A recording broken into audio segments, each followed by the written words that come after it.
Par commodité, cette vidéo est coupée en 7 parties. Voici la 6e.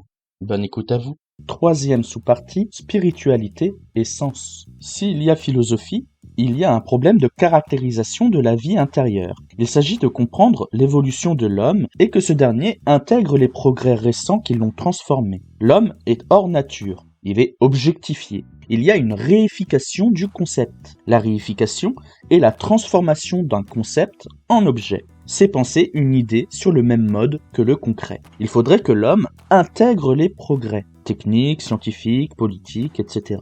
Qu'il y ait une intégration intime. Je vous lis un extrait de Nos ouvriers agricoles d'Auguste Gault. Il faut donc résolument ne point perdre son temps à récriminer contre le progrès, dont nul n'arrêtera la marche, ni contre les goûts de bien-être et de jouissance intellectuelle qui sont les conséquences naturelles de la civilisation.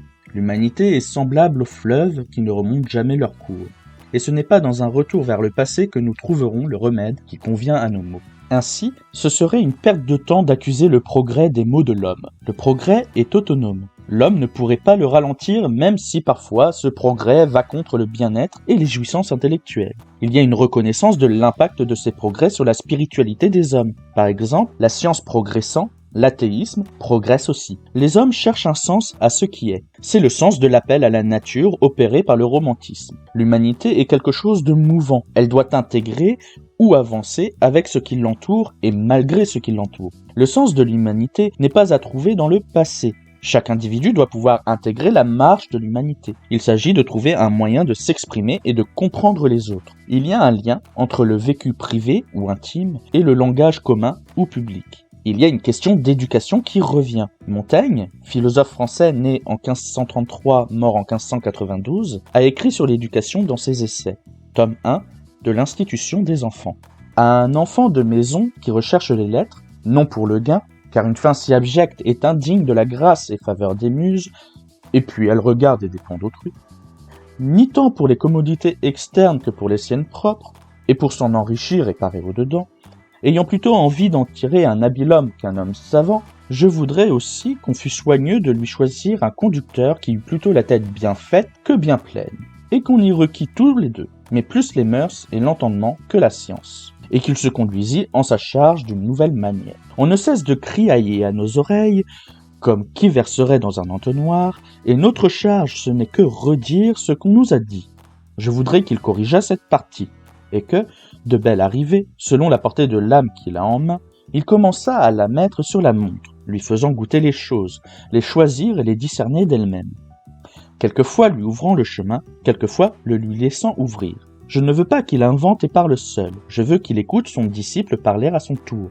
Socrate, et depuis Archésilas, faisait premièrement parler leurs disciples, et puis il parlait à eux. L'autorité de ceux qui enseignent nuit la plupart du temps à ceux qui veulent apprendre. Il est bon qu'il le fasse trotter devant lui pour juger de son train, et juger jusqu'à quel point il se doit ravaler pour s'accommoder à sa force. À faute de cette proportion, nous gâtons tout, et de la savoir choisir, et s'y conduire bien mesurément. C'est l'une des plus ardues besognes que je sache.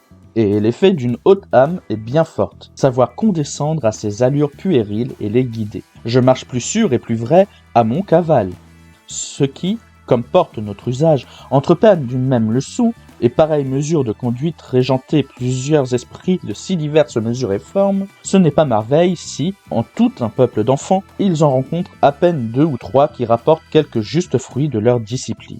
Qu'ils ne lui demandent pas seulement compte des mots de sa leçon, mais du sens et de la substance, et qu'il juge du profit qu'il aura fait, non par le témoignage de sa mémoire, mais de sa vie. Que ce qu'il viendra d'apprendre, il le lui fasse mettre en 100 visages et accommodé à autant de divers sujets, pour voir s'il l'a encore bien pris et bien fait sien, prenant l'instruction de son progrès des pédagogismes de Platon. Ces témoignages de crudité et indigestion que de regorger la viande comme on l'a avalée.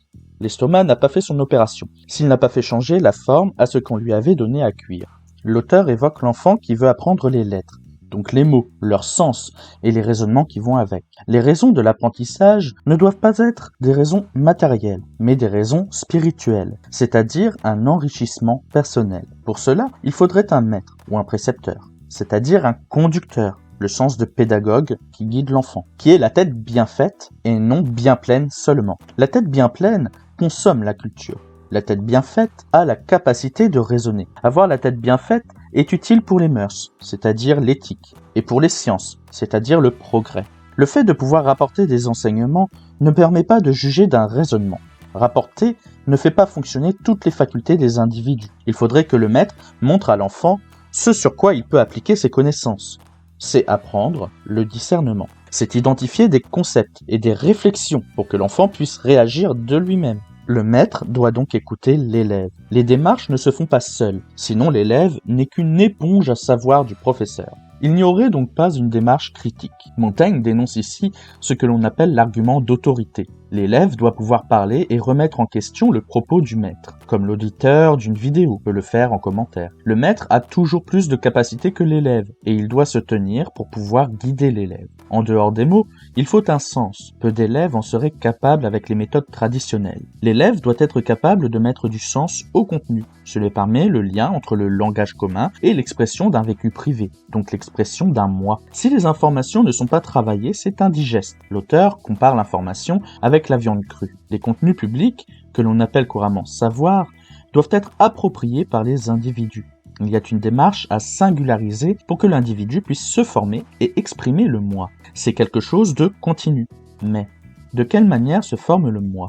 Grand 3, métamorphose du moi. Métamorphose signifie changement de forme. Les individus ont des particularités intériorisées. Le moi, celui-ci se forme et est sans cesse en évolution. C'est le principe et la légitimité d'une éducation. Mais si ce moi est changeant, comment le définir ? Première sous-partie, le moi. Qu'est-ce que le moi ? Est-il réel et stable ? Qui le connaît le mieux ? Une phrase datant du XVIIe siècle peut nous aider à répondre. Elle provient de Descartes. Je pense, donc je suis. Cogito ergo sum.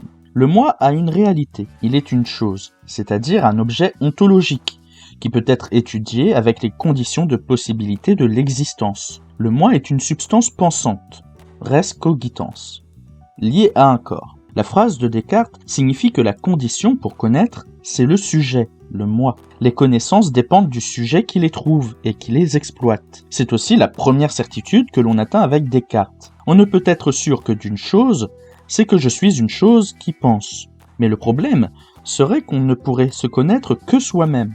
Le moi est mieux connu de lui-même. En philosophie, cela s'appelle le solipsisme. Cela peut se traduire par un individualisme, ce qui est problématique en société. Autrui reste impensé ou sans existence concrète à ce stade de réflexion. Moi, ce n'est pas l'autre. Et il est toujours le même parce que c'est toujours la même individualité qui pense. Peut-il toujours se définir de la sorte ? Merci d'avoir été à l'écoute et à bientôt.